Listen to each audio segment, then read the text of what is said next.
That is the pinnacle of health, that. Two lads going to Ibiza, 0 alcohol beer, 0 alcohol gin.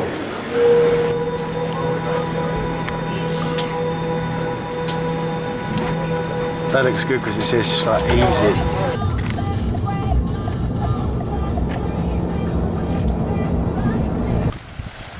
Have you got insurance? I actually haven't. I've got insurance. Alright.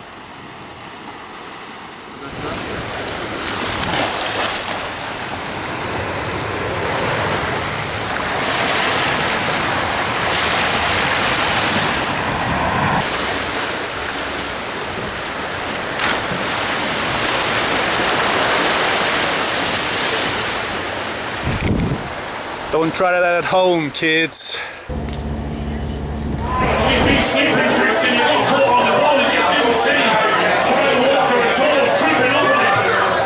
Here we have a hangry Tom.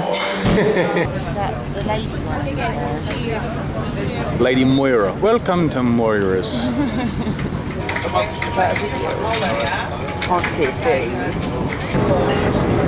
Breakfast at Cappuccino. Are you enjoying your cappuccino experience thus far? Absolutely fantastic.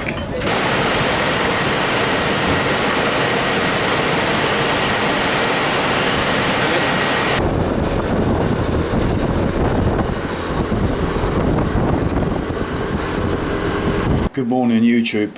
It's my final full day on the island. I'm extremely sad. It's been yet another magical experience. And I thought this would be a good opportunity to take you through my morning routine that I've become so accustomed to, that I'm also going to try to emulate as best as possible when I get home. But it may be hard to due to lack of 1 balcony, 2 sun. That's not going to stop me. That's not going to stop me. Here we have some lemon water. I like lemon water. Not because of any crazy miraculous health benefits, but just because of the taste and it makes me go to the toilet. Regulate bowel movements, you know? I'm not really supposed to be having coffee, although I'm probably going to get a coffee today because it's my last day, and you can't beat a last day with a little bit of self-sabotage, guys. You'll be hard pressed to find a better start to the day: sunlight exposure and journaling. It's the longest streak I'm on for journaling. I feel like adherence to journaling is high when you're fond of the journal, and I'm very fond of this journal. It's called the Positive Wellness Journal. I picked it up from Waterstones, but you can get it directly, and it's broken down into AM and PM. I only use it the AM, so I only do the positive affirmation, 3 mindful intentions, morning journal entry, today's commitment to mind, body and soul, and then what are you grateful for. And I don't want people to think that journaling is just some sort of holistic practice with no substance. This has got weight to it. It works. When you look at the Oxford Academic on social, cognitive and neuroscience and what the impact of positive affirmation and gratitude does to the reward centre in the brain, it stimulates it. Now this isn't, like I said, some sort of practice that people should just think, it's a bit of journaling, it's for them people who are a bit too emotional. This works, and you feel it work. My positive affirmation each morning hasn't really changed over the last 34 days. It's been consistent, and it is: my medication is working, I am healing. You're sort of almost tricking your consciousness, or even your subconsciousness to a degree, because you're saying every single morning, yeah, it's working, like my medication is working. Symptoms have reduced massively since being out here. I'm not naive to the fact that my JAK inhibitor, which I'm taking for my colitis, may be now kicking in. I'm 6 or so weeks in, but I deep dive on the work of Gabor Mate and what he has done in healing trauma and how trauma has affected physical ailments as well. And I think there's weight to this stuff. There really is. Like, once you do heal this, you can heal this as well. And I think a big part of my healing process when it comes down to my colitis, which has been my main focus for this trip, has been neurological improvements in mental health and an appreciation for certain things and detachment from others. I really do. So I'd highly recommend you get into some journaling. I really would, and this may be a nice start. Once that is done, it is time for some meditation. Welcome to day 13 of the Waking Up course. Again, sit however is comfortable. And become aware of the feeling of your body resting in space. Next part of the puzzle is the cold shower, cold water exposure. Huberman gave the best advice when discussing cold water exposure is to acknowledge the pain, acknowledge the cold, don't try and fight it. Because whenever you try and fight it, whenever you try and think, this is horrendous, this is horrific, it's so cold, you want to get out. When you're in it, embrace it. You've got a couple of options. You can either warm your way into it, quite literally, so lather warm, put the warm on, lather, and then do the cold. Or just go hardcore, mate. The cold, it's not very cold in Ibiza. It is cold, to be fair, but it's not like cold.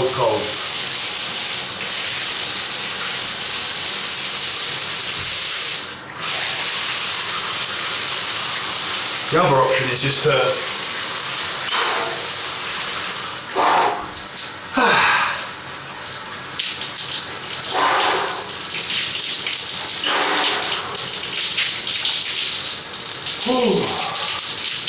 get straight in it.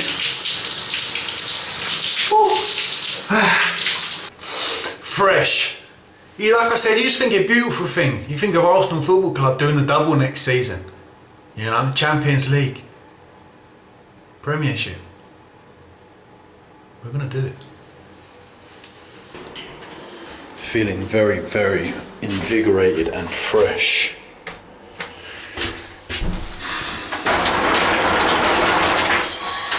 The next part is a little bit of expenditure. Luckily, I mean, I'm staying in the old town, so I've got the whole car. You could do a whole loop of the castle, go up the side, down the side. I think it's 3,000 steps. Always a bit of morning expenditure before any work, before any hard work, deep work. With expenditure is lovely. And this is the beautiful Vara de Rey. So my place is down there on the left. There's the castle up there. And then you've got Vara de Rey. And then we've got a couple of coffee shops on the left. So you've got Es Repos, which has some fantastic pastries. Hold on. Got some really good pastries. There's the Hard Rock Cafe. Don't go to Hard Rock Cafe. There's people that come to Ibiza and go to the Hard Rock Cafe. There are plenty of other better places to dine. And then I've found that I'm going to this place here.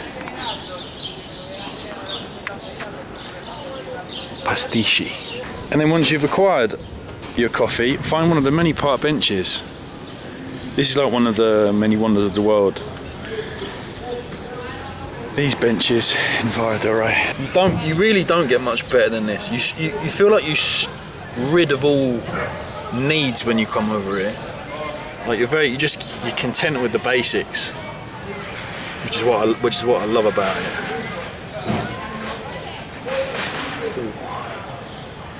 And then it is time for work. Work phone. A bit old school when it comes down to what needs to be done for the day. I do use Notion, but you just can't beat pen and paper, you know? You can't beat the feeling of writing something off. Coffee, laptop. I know, very bad, but we've discussed about nicotine and its cognitive improvements. That is it, folks.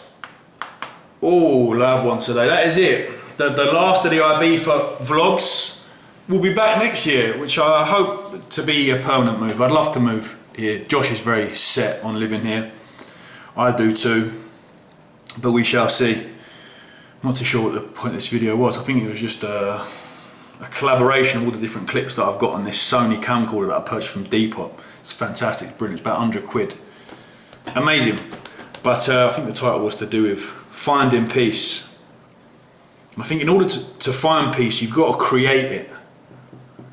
You really do. And the accumulation of different individuals that I've been drawn to over these past few months, Gabor Mate, Joe Dispenza, Louise Hay, Johnny Wilkinson, my God, that is a man that has sussed it. If you go onto podcasts, high performance podcasts, and listen to the one with Johnny Wilkinson, never resonated with a podcast so much in my entire life.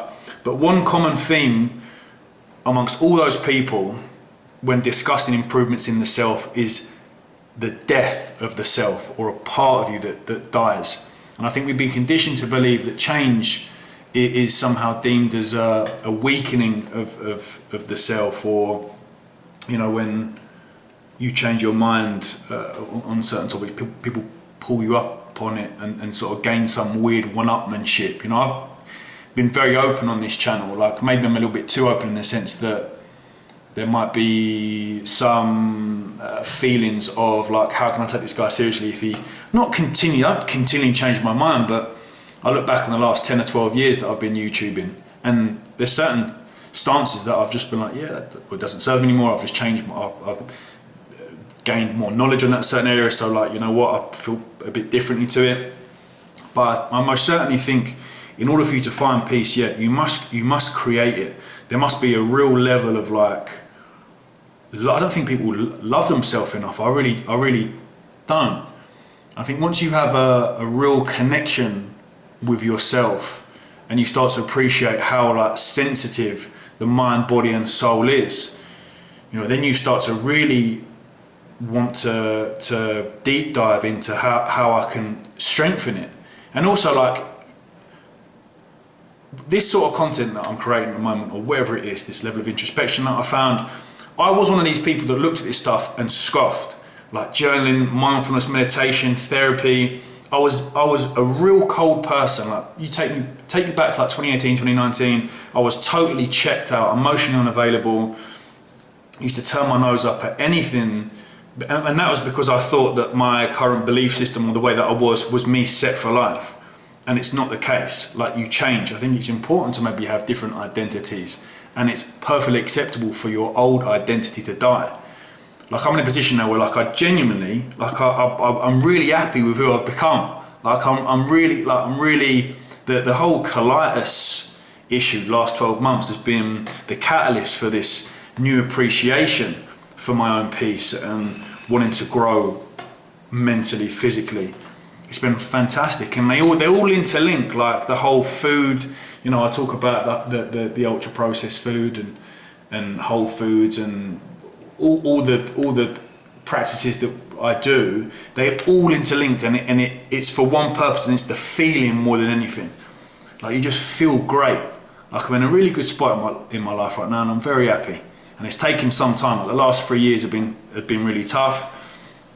You know, holding on to past relationships, and again referencing the death of that particular part of you is important, because you can't grow. Like, if you're still holding on to previous relationships in hope that, or convincing yourself that, you know, it will work this time round. And I've been open about my relationships on this channel in the past, and yeah, it was a fantastic 8 or 9 years with my previous partner. It was like, I couldn't fault it. You know, obviously you have your issues, but in order for you to grow, sometimes you have to look at that and go, you know what, unfortunately, 2 different people growing apart now, and it's absolutely fine. That's perfectly acceptable. Like, it really is. So yeah, the last 12 months in particular, the last 3 years really have been a crazy period for growth for myself, my business, my channel. It's been like, I think, and I'm gonna talk about sources, because a lot of people ask, like, what has been your source of motivation, inspiration. I really want to go through them in more detail, but yeah, most certainly the last 3 years have been fantastic. They really have. Learned a lot about myself. You really do. It's probably just maturing, really, isn't it? It's just a bit of maturing. But yeah, I think if you really want to tap into and find peace in your life, you've got to create it. You've got to be willing to cut parts of your body off in order for you to grow, and start really paying attention to how you are living and how you are feeling, and understanding that things that don't serve you anymore, you've got to cut it. You really do. You can't hold on to things anymore. You really can't. So yeah, like I said, I really like talking about it. I really do.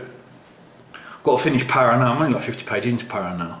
It's because I'm obsessed with it. It's incredible. Like I said, everything's happening in my life at the moment. It feels like everything's aligning, which is cool. And I just got to, you know, referencing Yuval Noah Harari's book in Sapiens about reaching a state of nirvana. It's not to become too excited that things that are happening in your life are positive. You just got to roll with it. Like right now, everything's good. In the future, and sometimes these books that I'm reading almost contradict each other, because you've got a state of nirvana, which is being content, and if in the future that it's bad, but then the power of now is like, don't even think about the future, you ain't got no control over it. So it's very much a case of all resorting to the now, the presence of the now, being mindful of it. There's periods throughout the day whereby, and what Power of Now has taught me, is just be very present. As soon as you get into the car, spend like 10 seconds, just what do you smell, what do you feel, what do you hear? Those little things throughout the day have a massive impact on it. It's really been yeah, very positive few months. Onwards and upwards, my friends. That is all from me. I'm gonna stop blabbing. 6-7 minutes now. Anyway, you take care of yourself. Hope you enjoyed the infrequent Ibiza segments over here. It's been a fantastic ride, and we've got plenty of things to look forward to when we get back. With our best mates getting married on Thursday. We've got Italy at the end of the month. Bit of Como, bit of Milan, F1. Looking forward to that. Keep it rolling, my kid. Right. I'll see you very soon. Thank you, good night, and much love.